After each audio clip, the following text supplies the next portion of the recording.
दोस्तों, चंबल के बीहरों का नाम सुनते ही अच्छों की हालत खराब हो जाते हैं। लेकिन दोस्तों, यह बीहड़ कैसे बना और लोग इस बीहड़ से इतना क्यों डरते हैं, इसके पीछे एक अहम कहानी है।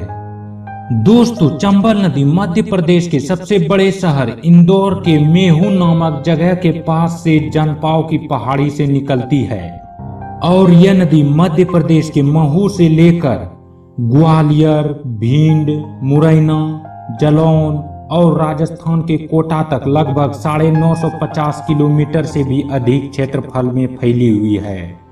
और दोस्तों, मैं आपको बता दूं कि बीहड़ के बीचों बीच ही चंबल नदी बहती है। दोस्तों, चंबल नदी के जल को न तो इंसान पी सकता है और न ही जानवर, क्योंकि दोस्तों चंबल नदी को शापित नदी के नाम से जाना जाता है। इस नदी के बारे में पुराणों में भी लिखा गया है और इसके अलावा महाभारत काल में भी इस नदी का जिक्र हुआ है। कहा जाता है कि मुरैना के पास ही इसी नदी के तट पर शकुनी ने जुए में पांडवों को हराया था और द्रौपदी का चीरहरण किया था। यानी कि दोस्तों, शकुनी द्वारा जुए में द्रौपदी को जीतकर उसका चीरहरण करने की घटना इसी नदी के इलाके में हुई थी। तभी द्रौपदी ने इस नदी को शाप दिया कि जो भी इस नदी के जल का इस्तेमाल करेगा उसका अनिष्ट होगा, यानी कि उसका नाश होगा और उसके लिए बहुत ही हानिकारक होगा। तो इस शाप का नतीजा यह हुआ कि इस नदी के किनारे आबादी कम ही बसी और इसी वजह से यह नदी आज भी साफ सुथरी है। और इसी कारण से चंबल के बीहड़ों का इलाका डकैतों का घर बन गया। लेकिन दोस्तों, इस बीहड़ के चलते ही डकैत पुलिस के शिकंजे में फंस जाते हैं, क्योंकि इस नदी के अलावा बीहड़ में पानी पीने की भारी समस्या है और इस नदी का पानी तो कोई पी ही नहीं सकता, जिसके कारण कई डकैतों ने प्यास के चलते ही सरेंडर किया।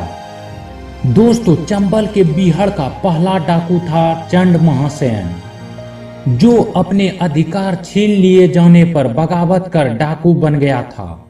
दोस्तों, चंड महासेन राजा भोज के राज्य के कारोबारियों को गुजरात से लौटते वक्त चंबल के घाटों पर रोककर लूटता था। चंड महासेन ने बीहड़ों में छोटे छोटे किले बनवाए थे। इन किलों में ही उनकी सेनाओं के ठिकाने रहते थे। अपने अधिकार को छीन लेने के जुनून में चंड महासेन बहुत ही खूंखार डाकू बन गए थे। राजा भोज ने उसे पकड़ने के लिए कई सैनिक अभियान चलाए, लेकिन बीहड़ों की कठिनाई की वजह से चंड का कुछ नहीं बिगाड़ पाए। आखिरकार राजा भोज ने दिल्ली के शासकों से चंड महासेन से छुटकारा दिलाने का आग्रह किया। दोस्तों, दिल्ली के सैनिकों ने चंड को 15 दिनों तक बीहड़ में घेर लिया।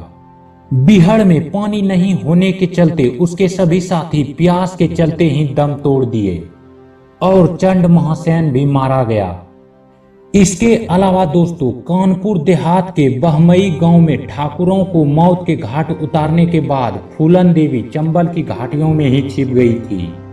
फूलन देवी को गिरफ्तार करने के लिए यूपी, एमपी और राजस्थान की पुलिस ने चंबल के बीहड़ों को घेर लिया और तालाब और कुओं के पानी में जहर मिला दिया। फूलन देवी को बीहड़ में जो राशन और पानी पहुंचाता था वो भी पुलिस के हाथों चढ़ चुके थे। भीषण गर्मी के कारण फूलन देवी और उसके गैंग के डकैत प्यास के चलते बेहाल हो चुके थे। कुछ डकैतों ने तो चंबल का पानी भी पी लिया, जिससे उनकी मौत हो गई। फूलन देवी के पास पेट भरने के लिए खाना तो था, लेकिन पीने के लिए पानी नहीं था और आखिरकार फूलन देवी जल से जंग हार गई और उसने अपने आप को पुलिस के हवाले कर दिया। तो दोस्तों, आज के वीडियो में इतना ही। अगर आपको यह वीडियो अच्छा लगा हो तो कमेंट बॉक्स में जरूर बताएं।